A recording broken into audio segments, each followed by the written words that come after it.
¿Está el grupo 7? ¿Alguien del grupo 7? Sí, ingeniero. Buenas tardes. Por favor, voluntariamente van a explicar algo. A ver si pueden compartir.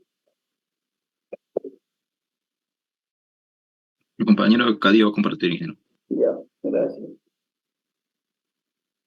Vamos a ver, Cadillo.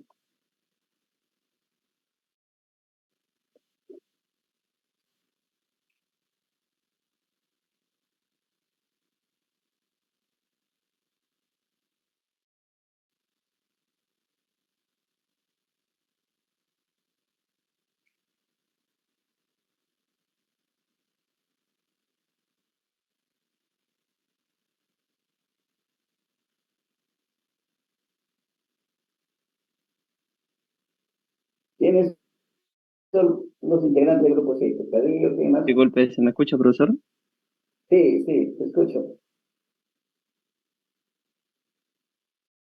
Decía, ¿quiénes son los del grupo 7? Cadillo, ¿quién más? Conde, Cornejo, ingeniero. Cadillo, Cornejo. Mar Cuadros.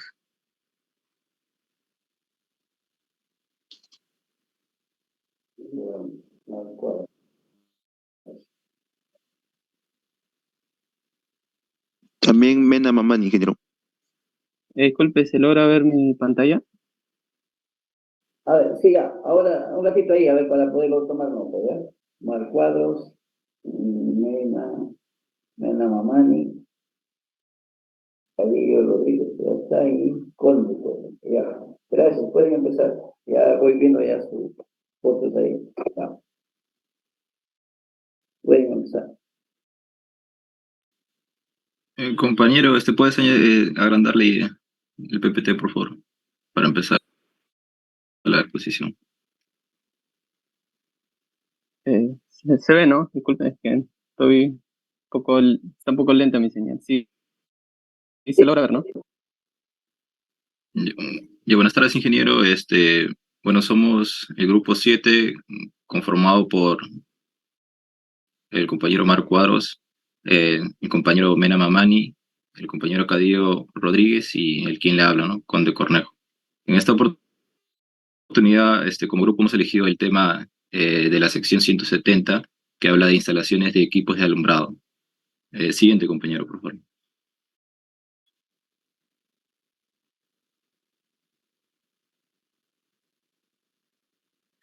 Bueno, este es la portada, ¿no? del Código Nacional de Electricidad de Utilización, y ahí mostramos el índice y vamos a hablar de la sección 170, ¿no? Siguiente, compañero. Bueno, esta sección es una sección complementaria a las primeras secciones, que viene a ser la sección 10 hasta la sección 90, como podemos apreciar en la imagen de la izquierda, y también es a la sección 150, que habla de instalaciones de equipo eléctrico, que podemos apreciar en la imagen de la derecha. También esta sección puede modificar a las secciones antes mencionadas si es necesario, ¿no? Siguiente, compañero, por favor.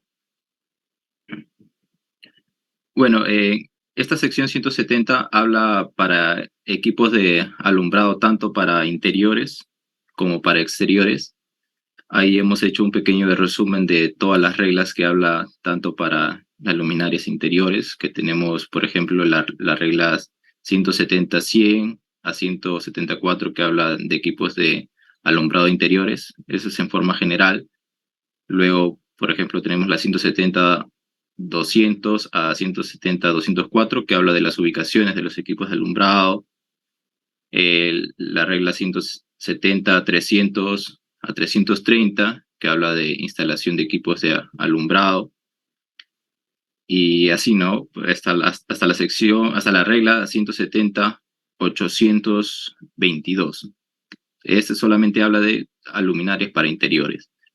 Para el caso de luminarias exteriores, solamente tenemos las reglas 170-900 hasta la regla 170-1122. Siguiente, compañero, por favor. Bueno, en la sección 170 habla sobre las generalidades y a cuáles se aplican, ¿no? Por ejemplo, tenemos ahí, el código menciona que se aplican a instalaciones eléctricas y alumbrado de luminarias. También se aplica para las portalámparas, para los artefactos colgantes, para las lámparas de descarga, por ejemplo, ahí tenemos el caso del fluorescente, y para las lámparas de filamento incandescente, ¿no? Todas ellas son luminarias interiores, como mencioné en el anterior PPT, ¿no? Siguiente, compañero, por favor. Bueno, la regla 170-102 habla sobre la tensión. El código dice que los equipos de alumbrado de las viviendas conectadas a circuitos derivados suministrados de sistemas monofásicos de 120 tienen que ser. Y podemos ver en la imagen de la izquierda un pequeño esquema que viene a ser 220, tanto se puede conseguir en línea o con línea neutra. Luego tenemos que los equipos de alumbrados que no sean los de unidades de vivienda, dice que se deben conectar a circuitos suministrados de sistemas tetrafásicos, ¿no? De 220, 380 volts.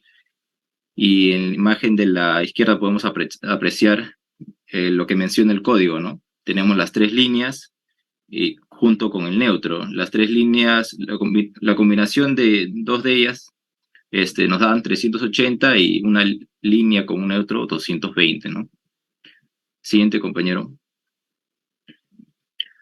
Bueno, ahora hablamos de la sección 170-104 que habla de las protecciones, que dice que se debe tener una protección de sobrecorriente para salvaguardar los dispositivos, ¿no? de alumbrado y los portalámparas también.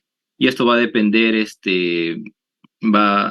cada, cada, cada dispositivo de protección de sobrecorriente va a depender de los niveles de tensión. Como menciona ahí, dicen la máxima protección de sobrecorriente para los circuitos derivados que alimentan a las luminarias, portalámparas y los rieles de alumbrado son, dice, para el caso de unidades de vivienda, 15 amperios como máximo, ¿no? Y para unidades que no son, para instalaciones que no son unidades de vivienda, ahí va a variar, ¿no? Esto va a depender de la tensión aplicada, ¿no? al tipo de luminarias, las portalámparas. Por ejemplo, tenemos cuando la tensión nominal excede de 220 volts, el dispositivo de protección debe ser de 15 amperios como máximo. Para el caso de que la tensión no exceda de 220, entonces el equipo de protección debe ser de 220 amperes.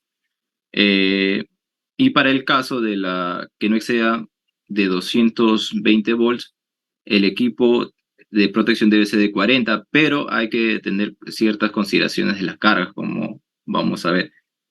Por ejemplo, las lámparas incandescentes con luminarias y portalámparas, dice con base de tipo mogul, ¿no? Que podemos apreciar en la imagen de la derecha, es como una rosquilla.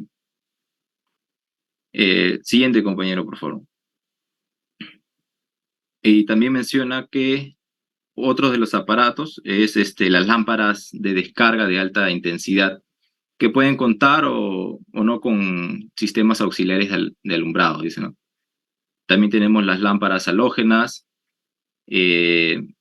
con portalámparas de doble terminal. Ahí en la imagen es una imagen referencial, ¿no? Que tiene en ambos extremos los terminales. Y por último tenemos las luminarias provistas con un dispositivo de sobrecorriente de tipo integral, dice, con una capacidad no mayor a 15 amperios. Siguiente, compañero, por favor. Bueno, la siguiente regla, 170-200, habla cerca o sobre materiales expuestos de las luminarias. Por ejemplo, en la imagen podemos ver luminarias que están cercanas a un material combustible. Para evitar cualquier tipo de peligro, estas luminarias se deben eh, estar cubiertas por unas guardas, ¿no? Para que no calienten tanto el material combustible, ¿no? Por eso, como menciona ahí, no debe exceder de los 90 grados Celsius. Aparte, dice el código que el cable no debe estar expuesto, como ahí justo menciona la imagen, y que además que deben tener interruptores de pared. Estos interruptores pueden controlar una o más lámparas, ¿no? Y la altura mínima que se debe instalar estas luminarias es de 2.5 metros, como menciona ahí en la imagen. Siguiente, compañero. Bueno, acá es instalación de luminarias en armarios, ¿no? Dice que el código dice que las luminarias deben ser ubicadas en el techo o en la parte frontal sobre la puerta del armario. Por ejemplo, hay una manera correcta de instalar estas luminarias que podemos mostrar en la imagen de la izquierda, ¿no? Que justo está ubicada en el techo de la puerta del armario, y en la derecha es una forma incorrecta de instalar. El código dice que no se debe instalar luminarias de tipo colgante. Siguiente, compañero, por favor. En este caso pasamos a la instalación de equipos de alumbrado, que comenzamos con la regla 170-300, que ahora dice de las partes vivas. Nos menciona el código que las partes vivas expuestas deben de estar adecuadamente cubiertas a fin de prevenir un peligro de electrocución, ¿no? Por ejemplo, no se debe, a veces con cinta aislante, ¿no? Cuando se hacen empalmes, y no deben estar expuesto al ambiente, ¿no? Pues a veces se cierra con el, con una tapa, no recuerdo el nombre. Por ejemplo, también dice que el peso de la luminaria va a depender mucho de qué dispositivo se va a utilizar para que soporte dicho peso. Por ejemplo, dice, si el peso de la luminaria es más de 2.7 kilogramos o alguna de sus dimensiones excede de los 400, acá es milímetros, ahí dice, ¿no? No debe ser soportada por el casquillo roscado de portalámparas. Esto se refiere justo a la imagen de la derecha, ¿no? Esos casquillos no deben ser utilizados. Luego menciona que si el peso de la luminaria no excede de 11.4 kilogramos, dice, se permite que pueda ser soportada directamente por una caja de salida. Esto es justo lo que se puede apreciar en la imagen de la izquierda, ¿no? Tenemos la caja de salida de la luminaria y con una fijación de barra, ¿no? Que va a soportar el peso de esas luminarias. Siguiente, compañero, por favor. Bueno, acá ya habla de luminarias un poco más pesadas, dice de 1.4 hacia más. Deben ser soportadas en forma independiente de la caja de salida o por medio de un gancho de fijación que tenga una caja de salida de tipo integral. Por ejemplo, en la parte derecha, en la imagen que ahí menciona la caja de salida, alambres de enlace equipotencial, ahí podemos apreciar una tapa, ¿no? Una especie de tapa que va a soportar el peso. O también otro tipo de tapas, como se puede apreciar en la imagen inferior izquierda, que soporta una luminaria tipo araña, ¿no? Y otro es el que menciona una especie de gancho de fijación, ¿no? Como ahí vemos una foto de podemos una barra con la caja de salida, ¿no? Esa es otra, son dos formas, ¿no? De utilizar cuando la luminaria excede el peso de 11.4 kilogramos. Siguiente, compañero. Luego pasamos a hablar de la regla 304, que habla de cubiertas de las cajas de salida, que nos dice que todas las cajas de salida utilizadas con equipos de alumbrado, deben ser provistas con una cubierta o ser cubiertas con tapas ornamentales u portalámparas de algún otro dispositivo, ¿no? Luego, la regla 306 habla de los espacios palambrados, que nos dice que todas las tapas ornamentales de luminarias y las cajas de salida deben ser instaladas de manera que se provea de suficiente espacio para los conductores y las conexiones. Esto normalmente ronda alrededor de 15 centímetros, ¿no? Para poder hacer ciertas empalmes, agarrar las luminarias y eso. También menciona que dice que las luminarias deben de ser diseñada e instalada de tal manera que el calor generado por la misma no exceda la temperatura máxima de los conductores. Siguiente compañero, por favor. Pasamos a la regla 316, que habla de pantallas y cubiertas de materiales combustibles.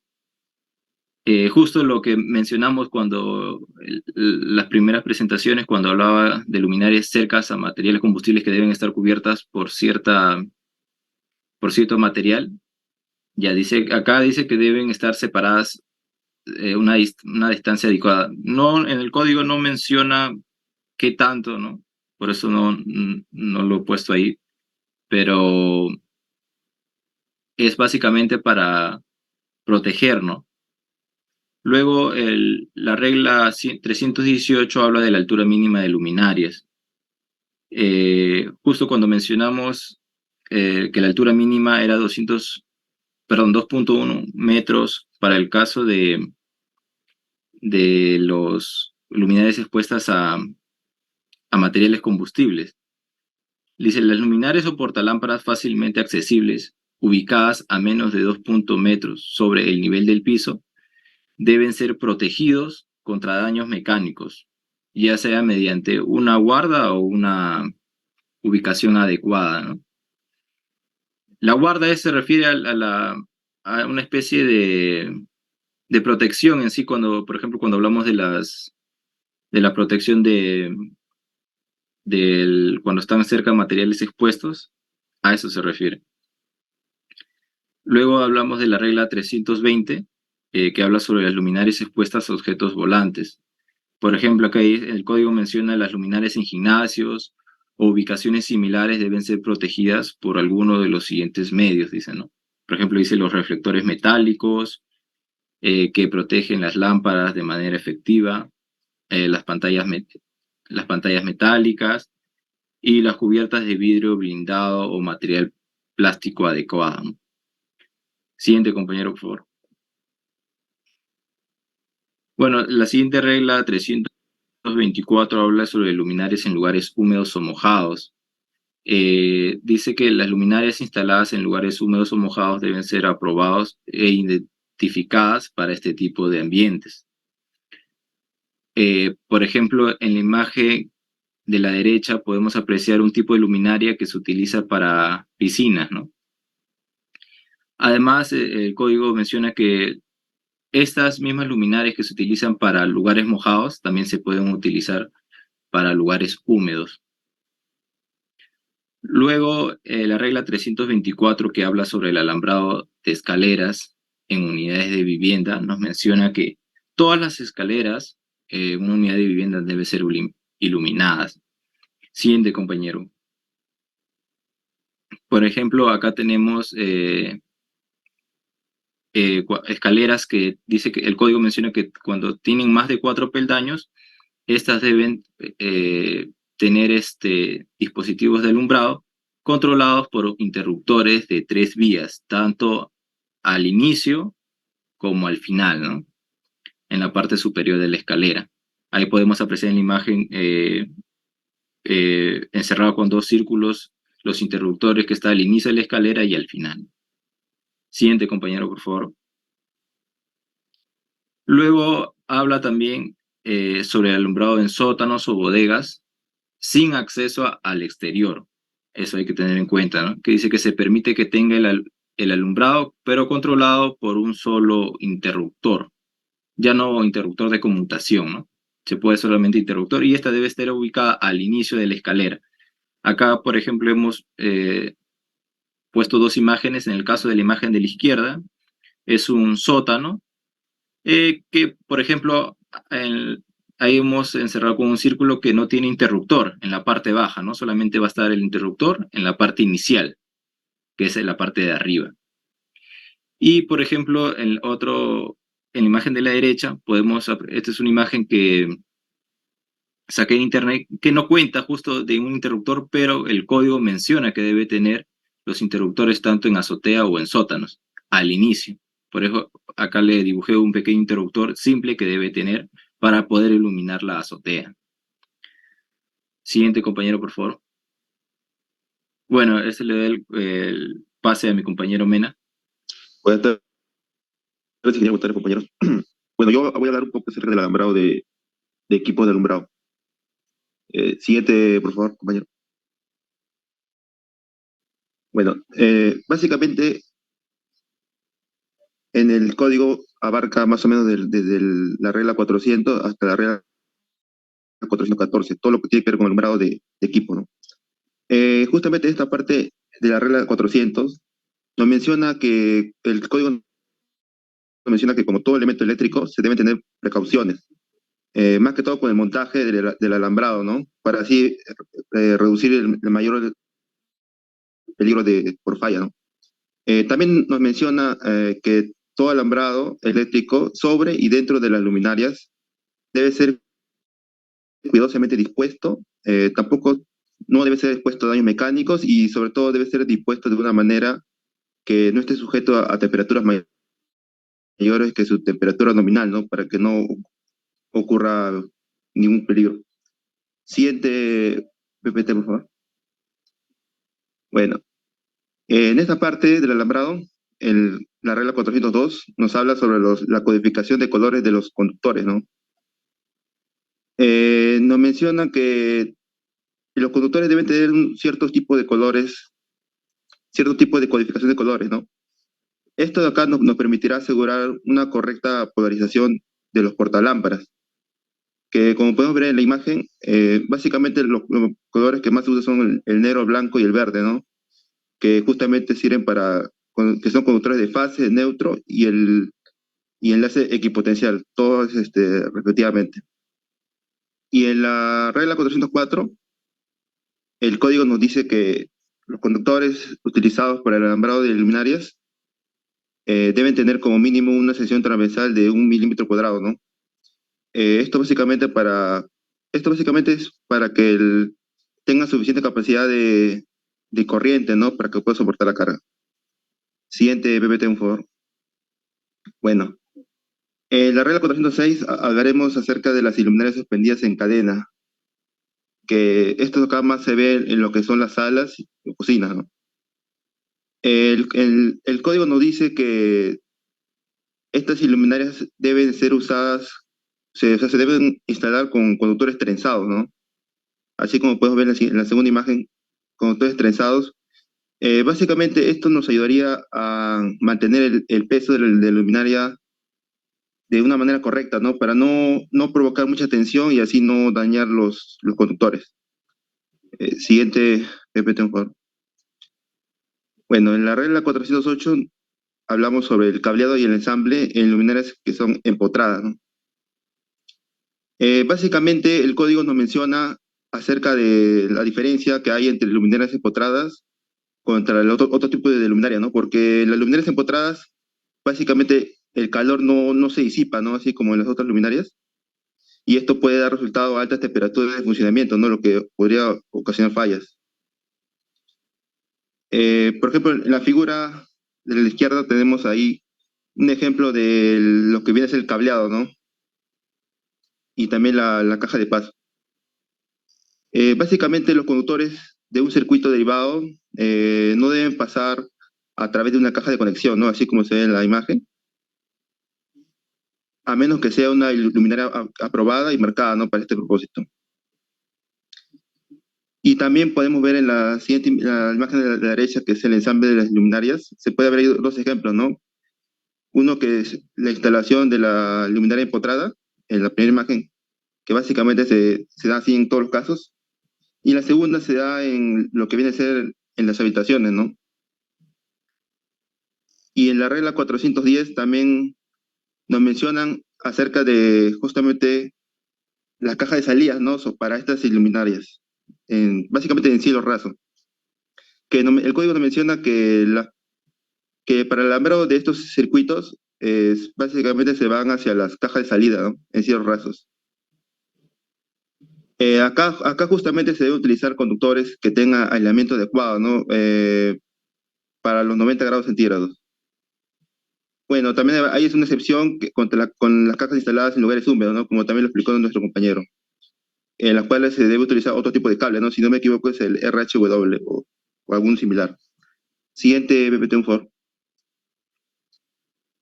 En la regla 412 nos habla sobre los alambrados de luminarias en vitrinas. Acá hay un cierto detalle, ¿no? El código nos menciona que las luminarias que están juntas en vitrinas, están dispuestas muy juntas, estas deben ser conectados mediante un conector adecuado, ¿no? Para este propósito, que que esté en el contenido en la tabla 11 que nos enseñó en clase también, ¿no?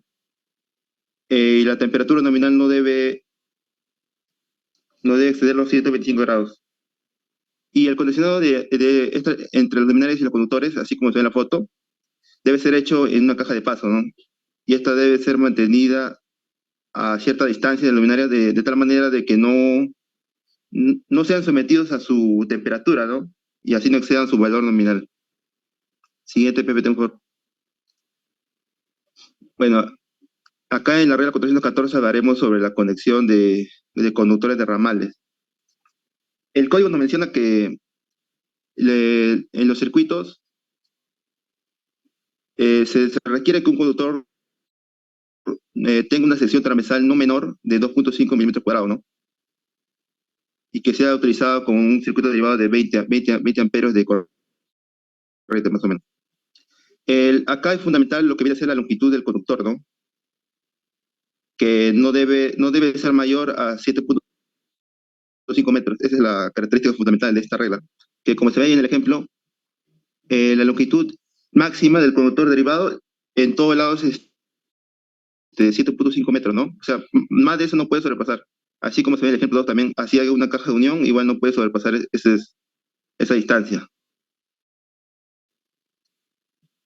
Siguiente, PPT, por favor. Bueno, en la regla 500 hablaremos sobre lo que viene a ser la puesta a tierra, ¿no? Que como se ven en las imágenes, las partes metálicas no conductoras de corriente, o sea, que vienen a ser todo lo que viene dentro de la caja, deben ser enlazados equipotencialmente a tierra, ¿no? Para así tener un correcto funcionamiento y no ocasionar fallas, ¿no? O desastre. Y en la regla 600 ya empezaremos a hablar sobre las portalámparas, ¿no? Específicamente las portalámparas de tipo rosca, ¿no? O también llamados con base mogul, que justamente el código nos dice que estas portalámparas no deben ser utilizadas con lámparas incandescentes, ¿no? Cuya potencia nominal no sea mayores a 1500 watts. Y en la regla 602 también, ¿no? Básicamente,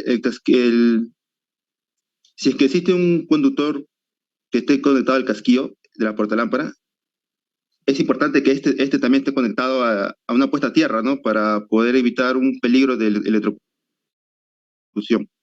Siguiente, PPT, por favor. Bueno, la regla 604 hablaremos sobre las portalámparas que son controladas usando conductores de fase, ¿no? Que es lo que se ve en todas las casas más o menos en la actualidad, que básicamente están controlados por un interruptor, ¿no? Y en el código nos menciona, ¿no? Que básicamente se requiere un interruptor que sea del tipo bipolar para que cuando se abran ambos conductores funcione de manera correcta, ¿no? Y justamente también debe estar puesto a tierra para también evitar electrocuciones. Y en la regla 606 sería el otro tipo de portalámpara, ¿no? Que está definido en el código, que viene a ser por mecanismo de tipo caída, ¿no? Como se ve en la imagen. El código básicamente nos menciona que sobre el material del portalámpara, ¿no? Que debe ser deben ser cordones fabricados con material aislante, o también puede ser con cadena o eslabones, pero también todo material debe ser aislante. También hay otro tipo cierto de material que viene a ser las cadenas metálicas, pero sin eslabones, ¿no? Sin eslabones aislantes. Y todo esto debe ser aprobado para no producir un fallo técnico. Siguiente, PPT, por favor. Bueno, por último, hablaremos sobre las portalámparas que están ubicadas en lugares mojados o húmedos, ¿no? Básicamente en el exterior, jardines. La regla 608. Y el código nos menciona que cuando los portalámparas se requieran instalar en lugares mojados o húmedos, estos deben ser de tipo a prueba de intemperie, ¿no? Eso quiere decir que deben soportar esos ambientes, ¿no? Húmedos o mojados. Esto es a fin de que no afecte de manera desfavorable el funcionamiento seguro del dispositivo, ¿no? Y en la regla 610 hablaremos sobre los portalámparas colgantes, que también se ve mucho, ¿no? Estos portalámparas básicamente lo que nos menciona el código, que, o sea, pueden estar expuestos, es que lo que pasa con estos portalámparas es que tienen mucho movimiento, ¿no? Y el código nos menciona deben estar asegurados contra ese tipo de movimiento, ¿no? Porque si no los conductores pueden romperse o pueden dañarse, ¿no? Debido al peso de la portalámpara y también de la lámpara.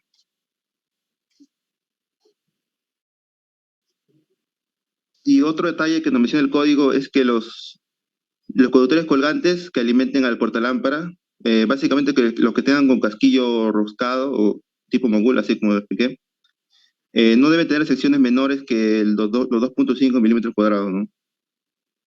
Y el otro tipo de casquillos que vienen a ser los de tipo intermedio o los de candelabro, no deben tener secciones menores que 1 milímetro cuadrado, ¿no? Y también un dato importante es que si los conductores colgantes sobrepasan los 900 milímetros de longitud, o sea, los 90 centímetros, estos obligatoriamente deben ser trenzados, ¿no? Siguiente PPT, por favor. Bueno, acá dejo la palabra a mi compañero. Gracias. Buenas tardes, profesor, compañeros. Bien, yo empezaré hablando respecto a lo que son código para lo que son sistemas de alumbrado de descarga eléctrica que operan a más de 1000 voltios. Esto se da, bueno, en el código, en la sección 170, guión 800. Siguiente, compañero.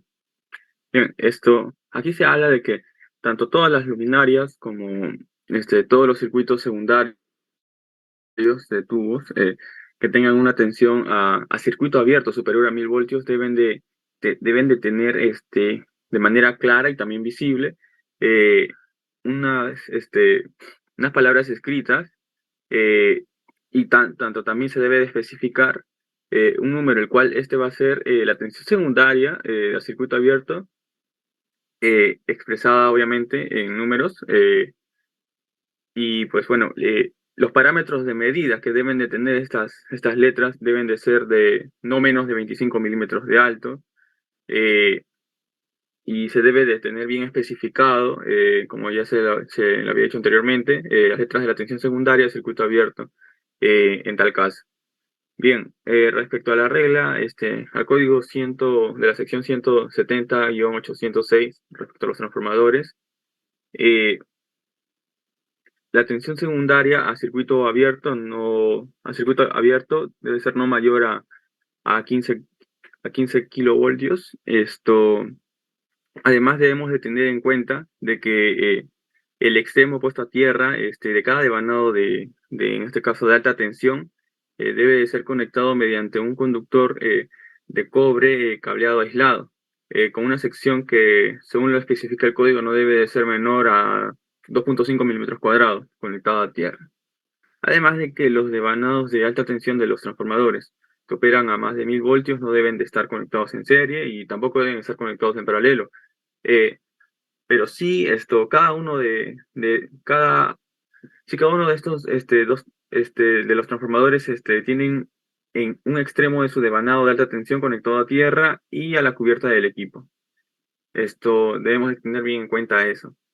Bueno, esto respecto a la ubicación, el código nos habla de que si las lámparas conectadas no deben de, las lámparas que están conectadas, en este caso, las cargas que están conectadas al transformador, no deben de causar una sobretensión continua redundando en el transformador. Además de que si los transformadores están montados en postes, la base de los transformadores deben de estar como mínimo a 5 metros sobre los lugares accesibles a personas no autorizadas.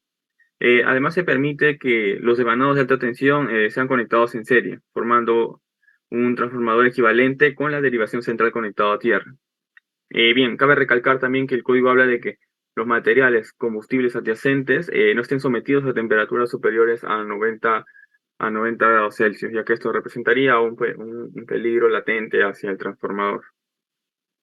Siguiente PPT, por favor, compañero. Bien. Ahora el código nos habla también, la sección 170-900, nos habla sobre los equipos de alumbrado para exteriores y sus generalidades. Respecto a la sección 902, polarización de lámparas, los portalámparas deben ser conectados a tierra y si existe o están enlazados equipotencialmente a tierra mediante un conductor separado. También nos habla sobre la protección contra sobrecorrientes de equipos de alumbrado de carga de alta intensidad, los cuales no debe de proveerse una protección contra sobrecorrientes en una luminaria de descarga de gran intensidad o en la caja del balasto separado, a menos que esta combinación sea aprobada y esté marcada por este propósito. También tenemos que tener en cuenta métodos de alambrado para las instalaciones subterráneas de la sección 170-1004. Acá el código nos habla de que el alambrado subterráneo debe de ser tendido teniendo en cuenta el conductor que en este caso va a ser subterráneo, se va a utilizar para las instalaciones subterráneas, o el cable, mejor dicho, deben de ser rígidos de acero o de aluminio. Los conductores deben de ser no metálicos. Además, se debe tener una protección resistente a la corrosión, ya sea pues por humedad, por efectos adversos al medio ambiente que puedan afectar en este caso a los cables, al alambrado, en este caso subterráneo. Bueno, para los cables, los cables deben de ser con cubierta de aluminio y los conductores de aluminio. Si se usan en donde haya materiales que se deterioren, obviamente, no la cubierta o el conductor de aluminio. Esto ya va a depender del medio ambiente o del sitio en donde se vaya a hacer la instalación de estos cables. Siguiente PPT, por favor. Bien, respecto a los métodos de alambrado para postes, bien, el código en la sección 170.006 habla de que todo equipo eléctrico instalado en postes debe de estar controlado mediante un interruptor, que debe poder ser bloqueado en la posición de abierto. Esto es muy importante, además de que debe de ser previsto por una señal de advertencia visible. Esto es parte también de las 5 reglas de oro cuando se prevén hacer instalaciones o se prevé hacer una desenergización para realizar una conexión, dependiendo, ¿no?, de lo que se requiera. Bueno, los conductores de puesta a tierra deben de ser provistos de una cubierta que les brinde protección mecánica hasta una altura, según se especifica, de 3 metros del piso. Y bien, respecto a lo que son los medios de desconexión en postes individuales, debemos de tener en cuenta acá que en realidad no se requiere un medio de desconexión adyacente a un portafusible en la entrada de un poste individual. En la medida que el portafusible sea de tipo a prueba intemperie y tenga la capacidad de apertura bajo carga. Debemos de tener en cuenta que tenemos para este tipo de desconexiones, equipos que van a ser maniobrables o equipos que también son maniobrables, pero a la vez sirven como protección. En este caso, los seccionadores unipolares, que si bien bueno, sirven para hacer desconexiones, para maniobras sobre todo, pero eso no te va a proteger una luminaria o en este caso una instalación que uno requiera, ¿no? Por lo que entonces necesitamos, en este caso, un portafusible, un seccionador portafusible unipolar, el cual obviamente pues por el fusible va a poder, va a servir de protección para nuestra instalación, en este caso para los postes. El portafusible debe tener un diseño el cual y esté alambrado de manera que cualquier parte expuesta del fusible esté ubicada en el lado de la carga de portafusibles cuando éste se abre. También debemos tener en cuenta de que el portafusible funciona bajo carga, en cambio el seccionador unipolar rígido funciona sin carga. Tenemos que tener en cuenta muy bien esas especificaciones técnicas para las maniobras. Bien, respecto a lo que es la sección 170.008, medios de desconexión de postes individuales. El portafusibles, debemos tener en cuenta, ¿no? De que los portafusibles deben de tener, ya hablamos sobre eso. El máximo número de portafusibles en cada poste sea 2 en un sistema monofásico y de 3 en un sistema trifásico. Siguiente, por favor, compañero. Bien, respecto a la sección 170.010, protección contra sobrecorrientes de los circuitos derivados encimas de postes. Y también sobre la sección 170.012, alambrado de circuitos derivados en la cima de postes. Bueno, el alambrado de circuitos derivados en la cima de postes debe de ser tendido mediante cables con cubiertas de plomo, conductores con aislamiento de caucho o termoplástico, resistente a la humedad, instalados en conducto rígido. Mediante cables con aislamiento mineral o cables con cubierta de aluminio. Bien, ya para finalizar con la sección que me toca, en la parte tenemos también el código 170.014, lo que nos habla sobre lo que son los empalmes.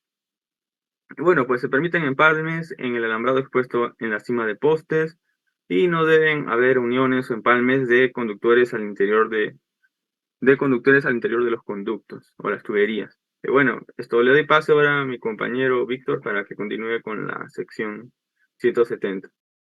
Buenas tardes, compañeros. Buenas tardes, profesor.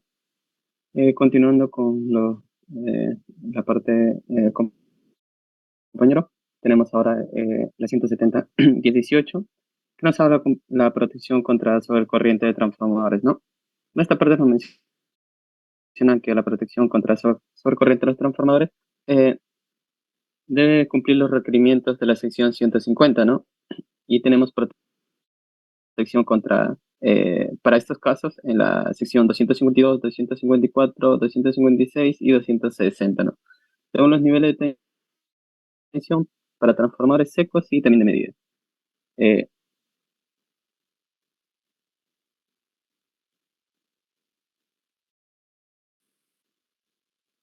me escucha?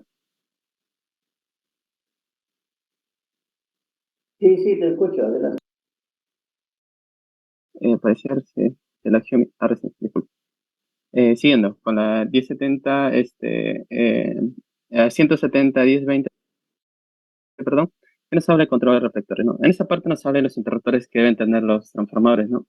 Y deben de cumplir lo siguiente. En el lado primario, deben ser capaces de conectar o interrumpir la corriente nominal del transformador. En el lado secundario nos menciona que deben de tener una capacidad de corriente no menor que el 125% de los requerimientos de los reflectores que se van a controlar, ¿no? Ahora, también deben ser capaces de operar sin exponer al operario, ¿no? A daños por contacto con partes vivas, sean operación directa o remota, ¿no? En la parte D nos habla que deben poder ser bloqueados cuando están en la posición abierta, ¿no? Ahora tenemos lo que es la 170.1022, que nos habla de la puesta a tierra de circuitos de 400 voltios a menos, ¿no? Aquí nos menciona que para este tipo de casos, entre conductores deben ser puestas a tierra, ¿no? a 170-24 nos habla para el otro caso, que es para mayores a 400 voltios. Aquí se va a permitir que sean puestas a tierra, pero debe cumplir los requerimientos del, la concesionaria o lo que vendría a ser los que brindan la energía, pues, ¿no? En la 1070-1026 nos habla de los materiales para conductores de puesta a tierra y enlace equipotencial. Aquí nos dice que deben de cumplir los requerimientos de la regla 060-802, que esta nos menciona referido a la puesta a tierra, donde el conductor puede ser desnudo o aislado, pero de cobre. Y la sección 060-804 que nos habla de los enlaces equipotenciales, ¿no? Donde tienes varios requerimientos que deben de cumplir, pues, ¿no? Ahora, la 170-1028, que vendría a ser los métodos de puesta a tierra. En esta parte nos dice que debe ser puesta a tierra, ¿no? Con los requerimientos de la sección 060, que es la puesta a tierra y enlace equipotencial. Y ahí están todos las condiciones o requerimientos que necesita la puesta a tierra. En la 2, tenemos también un segundo caso. Se permite que el conductor de puesta a tierra del lado primario y secundaria sean interconectados, pero que el lado primario sea puesta a tierra en los transformadores, ¿no? O la interconexión sea realizada solo en el transformador. La 170-1030 nos habla de la puesta a tierra enlace equipotencial en partes metálicas no conductoras de corriente, ¿no? Nos dice que todas las partes metálicas no conductoras que estén a 2.5 metros del nivel del suelo y donde no puedan ubicarse personas no autorizadas deben ser puestas equipotencialmente a tierra, ¿no? Mediante un conductor aparte y que sea dimensionado según esta tabla. Esta es la tabla 16 del Código Nacional de Electricidad y ahí está, pues, ¿no? En, en segunda parte, ¿no? Dice, excepto la parte aislada, todas las partes metálicas no conductoras de corriente de los equipos eléctricos en lo alto del poste deben ser enlazados en conjunto eh, y si están desde cualquier parte metálica puesta a tierra, deben conectarse a tierra, pues, ¿no? Esto, digamos, por prevención para los operadores. En la parte 3, los conductores de puesta a tierra y enlace equipotencial deben ser especificados según la regla 060, ¿no? Ahí nos habla el dimensionamiento de los conductores que deben de tener y nos habla de ver el anexo B, pues, ¿no?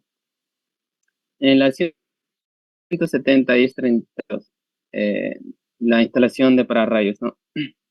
Estos deben de cumplir dos requerimientos, ¿no? Que es la 060.000, que es descargadores de sobretensión acometidas de 1000 voltios o menos, y la 060.002. Esta aquí nos sale los requerimientos para su instalación y protección, pues, ¿no? Como dijimos, debe cumplir esos requerimientos y además, si un mismo conductor de puesta a tierra y un electrodo pueden ser usados, o sea, tanto de puesta a tierra o como un electrodo pueden ser usados para la puesta a tierra, los neutros del primario y secundario, ¿no? Y también de los pararrayos. La 10, 170-1034 nos habla de los tipos de equipos permitidos, ¿no? En esta parte nos dice que todos los equipos usados en los postes deben ser del tipo adecuado para el uso, no para el propósito, para esas condiciones que van a operar, pues, ¿no? Sean los reflectores, los conductos, los tableros de distribución y otros equipos, pues, ¿no? En la 1036 nos habla de los escalones de ascenso, pues, ¿no? Que cuando sea necesario que el operador deba subir a los postes, pues sea para el cambio de lámpara o mantenimiento, deben proveer escalones de ascenso, pues, ¿no? Y estas no deben estar a menos de 3.7 metros en lugares accesibles, ¿no? Para las personas. La 170-11, 1100 nos habla de alambrado expuesto para alumbrado permanente. O sea, en esta parte ya empezamos a hablar de lo que es alambrado expuesto para alumbrado permanente en exteriores, ¿no? Las reglas 170 de 1102 hasta la 1122 se van a aplicar para estos casos, ¿no? Alumbrados exteriores. Pero para reflectores en circuitos tendidos entre edificaciones, entre postes y edificaciones entre postes va a ser la excepción, pues. La 170.1102 nos va a mencionar a lo que son los conductores, ¿no? Y nos dicen que estos deben ser de 4 milímetros cuadrados y deben ser adecuados para el cable que va a estar expuesto a intemperies según la tabla 19, ¿no? Como vamos a ver en el fondo está la tabla 19, ¿no? Su aislamiento de caucho para el alambrado expuesto, según la tabla 19 también. Cuando los portalámparas son de tipo que perforen el aislamiento para hacer contacto con los conductores. En la siguiente nos dice el aislamiento de caucho resistente a la humedad para alambrado intemperie, ¿no? Bueno, y si se usa lo que son los cables mensajeros. La 1104 nos habla de los usos de aisladores, ¿no? Eh, eh, los conductores deben estar asegurados, ¿no? A los aisladores en cada extremo, ¿no? Porque siempre van a estar expuestos a fuerza del viento, etcétera, ¿no? Para este caso, si no se usan cables mensajeros. La segunda parte nos dice los aisladores en los deben ser de tipo anclaje, ¿no? A menos que sean conductores que sean soportados por cables mensajeros. Para este caso no se permite lo que son los aisladores de perilla, ¿no? Perilla partida. Estos son que tienen dos piezas cilíndricas de porcelana con un hueco central para el tornillo. No se logra apreciar en la imagen. Bueno, seguimos en la 170.1106, que es la altura de los conductores, ¿no? Los conductores de las lámparas de estacionamiento, sean autocines, áreas comerciales, no deben de estar a menos de una altura de 4 metros sobre el nivel del piso, excepto para el caso de pistas, que es 5 metros y sus similares, y para digamos, 5.5 lo que vendría a ser el cruce, o sea, entre las pistas, ¿no? La 170.1108 nos habla de la distancia a materiales combustibles, ¿no?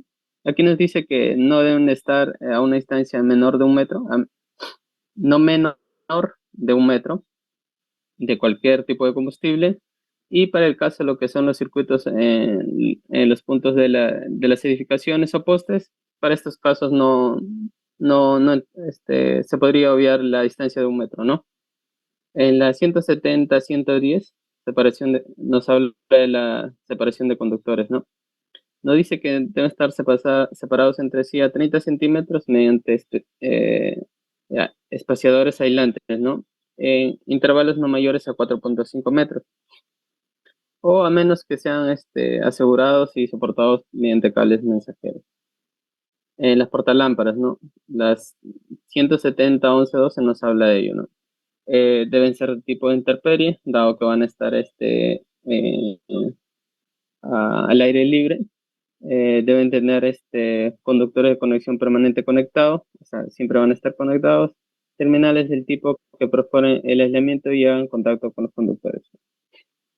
En la parte 3, eh, lo- eh, los que tengan conductores de conexión permanente deben ser empalados en puntos alejados del circuito, cuando se use esto en una configuración cableada. Ahora, la protección contra portalámparas, ¿no? Se permite conectar a circuitos derivados contra sobrecorrientes. La capacidad debe ser no menos de 30 amperios, ¿no? Siempre y cuando sean para lámparas incandescentes, de tipo no controlado, con una potencia nominal no menor de 660 watts. La 170.11.16 nos habla del uso de conductores portantes o cables mensajeros, ¿no? Son los cables mensajeros. Aquí nos dice que se deben de usar para soportar los conductores, ¿no? Si se usan portalámparas con conductores de conexión permanente conectados eh, y el vano excede a 12 metros.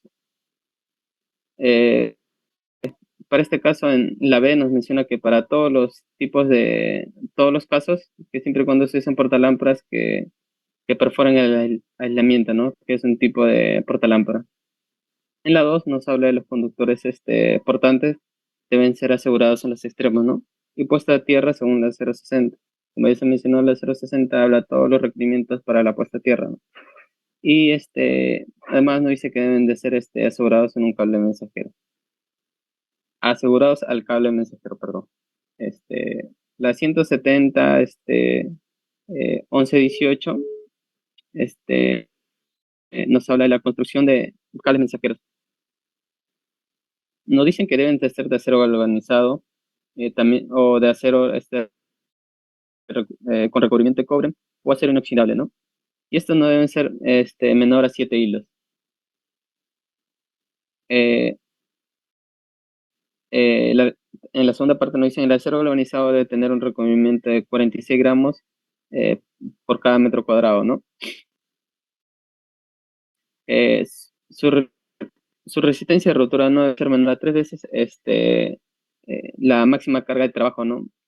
Incluyendo sean las cargas que sufre por el hielo, la humedad, viento, y y esto en ningún caso, los hilos, debe tener, para el caso A, te habla dos casos, ¿no? 1,2 milímetros de diámetro, si este es acero galvanizado o con recubrimiento de cobre, ¿no? Y 1,15 milímetros, para el caso si es acero inoxidable. La 170 nos habla de la potencia máxima de las lámparas, ¿no? Acá nos menciona que no debe exceder la capacidad nominal, y no debe ser mayor que 150 watts. Y en las 170, 1122 nos habla de la carga y protección de los circuitos derivados. Aquí nos dice que deben ser protegidos por dispositivos contra sobrecorrientes, no mayor a 30 amperios, y que la carga total no debe exceder el 80%, ¿no? De la capacidad nominal de estos dispositivos. Ahora, eso fue, pues, digamos, para el caso de alambrado expuesto eh, eh, para exteriores que están permanentemente encendidos, ¿no? Ahora hablamos para lo que es el sistema de alumbrado de extra baja tensión. A partir de las 170, 1202 hasta la 1208, se aplican para sistemas lo que vendría a ser de muy baja tensión. La 170.02 nos menciona ciertos conceptos, eh, que vendría a ser sistema de alumbrado cableado, ¿no? Este es de extra baja tensión que está permanentemente conectado, que consta de un transformador de aislamiento con conductores secundarios desnudos, ¿no? Y estos son adecuados para la conexión de fuentes luminosas. Y el segundo concepto es el sistema de alumbrado de jardines, ¿no? Este caso es para muy baja tensión, para el caso de exteriores, ¿no? La 170.1204 nos habla de las fuentes de alimentación. Aquí nos menciona que los circuitos derivados deben ser alimentados, o sea, que deben de operar a no menos de 250 voltios, ¿no? Y deben estar contra tierra. Y los dispositivos de protección no deben ser más de 15 amperios. Nos habla de también de dos casos más, ¿no? El lado extra baja es alimentado por el secundario del transformador de aislamiento, y no debe tener conexión eléctrica entre sus devanados primario y secundario, ¿no? Y el otro es el lado extra baja no debe ser puesto a tierra. Esas son las condiciones para eh, la, la 170.1204, ¿no? Eh, la 1206 nos habla de instalación de sistema de alumbrado en jardines, ¿no? Eh, Aquí se permite el uso de cordones flexibles, ¿no? En el lado secundario. Y se permite que los mismos sean asegurados a elementos estructurales tendidos, ¿no? A través, vía subterránea, ¿no? A través de tuberías, elementos que van empotrados por debajo, ¿no? También nos dice que se permite que las conexiones estén expuestas sin cubierta cuando no haya daños mecánicos, cuando no se tenga, eh, cuando se tenga seguridad, pues que no va a estar expuesta a estos daños mecánicos, ¿no? Y la última parte, que es la 1208, nos habla de la instalación de sistemas de alumbrado cableado, ¿no?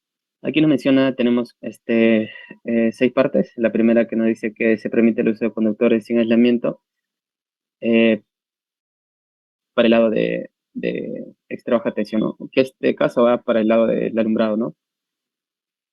Se permite eh, instalar un sistema de alumbrado cableado solamente en lugares secos. Los sistemas de alumbrado cableado no deben ser instalados en cuartos de baño. Los conductores de los circuitos de los sistemas de alumbrado deben ser soportados rígidamente, pues, ¿no? Y los conductores no deben ser instalados en contacto con materiales combustibles, ni deben tender a través de paredes, techos, pisos o tabiques. Y la última 6, que digamos está abierta para cualquier modificación, ¿no? Con eso, profesor, esto ahí culminaría, ¿no?, nuestra exposición eh, del... A ver, el grupo 5, por favor, voy a pedir disculpas. Lo que pasa es que con este cambio de la facultad de virtual a presencial, yo a las 4 tengo clase presencial en la uni, entonces tengo que desplazarme. Por favor, les pediría que la primera hora ya el grupo 5, si no se va a pasar la hora, ya no voy a poder llegar a otra aula. Ya para la próxima vez que llegue a la uni con mi computadora, pues ahí lo hacemos virtual. Y a las 4 presencial, ¿no? Tengo otro curso en otra facultad que empieza a las 4, ¿no? Tengo que desplazar. Entonces, por eso que los grupos 5 ya están listos, pero no lo va a poder escuchar completo. Va a ser difícil, entonces. Por eso le pido que para el día martes ellos... Profesor, soy del grupo 5. Entonces, dice que ahorita ya no se puede, ¿no? Sino para el martes. Lo que pasa es que por el tiempo que ustedes han visto, va a tomar más de media hora, ¿no? Entonces yo no puedo llegar, voy a llegar tarde al otro curso. Es por eso que por favor les pediría para el día martes a las 2 de la tarde empieza. ¿Ya? Eso sería. Pues, sí, profesor, lo que pasa es que el martes un compañero tiene el laboratorio a esa hora. Y bueno, entonces, no podríamos... podría ser a las 4, a las 3.